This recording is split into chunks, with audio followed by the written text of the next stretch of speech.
எல்லாருக்கும் வணக்கம். இன்றைக்கி நம்ம வீடியோ எதை பற்றி பார்க்க போகிறோன்னா, இன்றைக்கி இந்த டேவை பற்றி தான் பார்க்க போகிறோம். ஸோ இன்றைக்கி வந்து பக்ரீத். இந்த பக்ரீத் அப்படின்றது ரொம்ப முக்கியமான நாள். கவர்மெண்ட் ஹாலிடேஸ், அதே மாதிரி இஸ்லாமியர்களுக்கு வந்து இன்றைக்கி ரொம்ப முக்கியமான நாள். உலகம் ஃபுல்லாக இருக்க எல்லா இஸ்லாமியரும் இன்றைக்கி பக்ரீத் திருநாளை கொண்டாடிட்டு இருக்காங்க. ஸோ இந்த பக்ரீத் எப்படி உருவாச்சு அப்படின்னு தான் இந்த வீடியோ நம்ம டீட்டெயிலாக பார்ப்போம். அதாவது பக்ரீத் அப்படின்ற இந்த திருநாள், இந்த ஒரு நாளை என்ன சொல்கிறாங்கன்னா தியாக திருநாள் அப்படின்னு சொல்கிறாங்க. தமிழில் உலகம் ஃபுல்லாக அது அந்த இதுவாக தான் கொண்டாடுறாங்க. தியாக திருநாள் அப்படின்னு சொல்லிட்டு இந்த நாளை கொண்டாடுறாங்க. ஏன் இந்த நாள் தியாக திருநாள் அப்படின்னு சொல்கிறாங்கன்னா, ஒரு 4000 வருஷத்துக்கு முன்னாடி இப்ராஹிம் அப்படின்னு சொல்லிட்டு ஒரு கடவுள் தூதராக இருந்த இப்ராஹிம் அப்படின்றவர் ரொம்ப வருஷமாக ஒரு குழந்தை இல்லாமல் இருக்குது. அப்போது அவருடைய 2வது மனைவிக்கு ஒரு ஆண் குழந்தை பிறக்குது.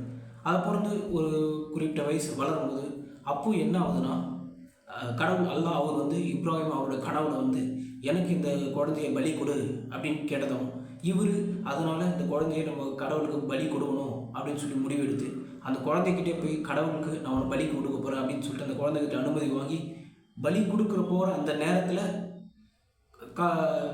கடவுள் வந்து அவரை தடுத்து, எனக்கு இந்த குழந்தை பலி கொடுக்காது, அதுக்கு பதிலாக எனக்கு ஒரு ஆடை பலி கொடு அப்படின்னு சொன்னதும், அதுக்கப்புறம் அவர் ஒரு ஆட்டை கடவுளுக்காக பலி கொடுத்ததும் ஒரு இந்த நாள் அப்படின்னு சொன்னதும் நம்பப்படுது. அதனால தான் இந்த நாளை என்ன பண்ணாங்க, தியாக திருநாள். தன்னுடைய குழந்தையை கடவுளுக்காக தியாகம் பண்ண துணிஞ்சவர் அவருக்காக அந்த நாளை நினைவு கூறும்போது இன்னைக்கு தியாக திருநாள் பக்ரீத் பண்டிகை உலகம் ஃபுல்லாக கொண்டாடுறாங்க.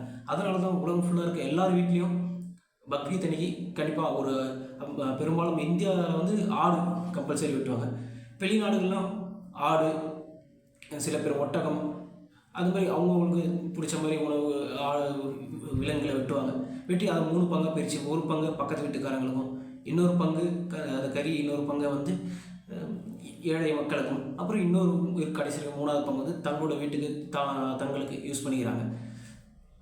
இந்த நாள் உலகம் ஃபுல்லாக ஒரு முக்கியமான நாளாக இருக்குது. எல்லாருமே இந்த திருநாளை வந்து ஒரு பயங்கரமாக கொண்டாடிட்டு இருக்காங்க. கிட்டத்தட்ட 4000 வருஷத்துக்கு முன்னாடி நடந்த ஒருத்தருடைய அந்த தன்னுடைய குழந்தையை தியாகம் செய்யலாம் அப்படின்னு சொல்லி முடிவு எடுத்து குழந்தைய கிட்டத்தட்ட தியாகம் பண்ண போகிற அந்த நேரத்தில் கடவுள் வந்து அவர் காப்பாற்றி இது மாதிரி பண்ணாத அப்படின்னு சொன்ன அந்த ஒரு நாளை நினைவு கூற மாதிரி அவரோட தியாகத்தை போடுற மாதிரி தான் இந்த நாளை உலகம் ஃபுல்லாக கொண்டாடிட்டு இருக்காங்க.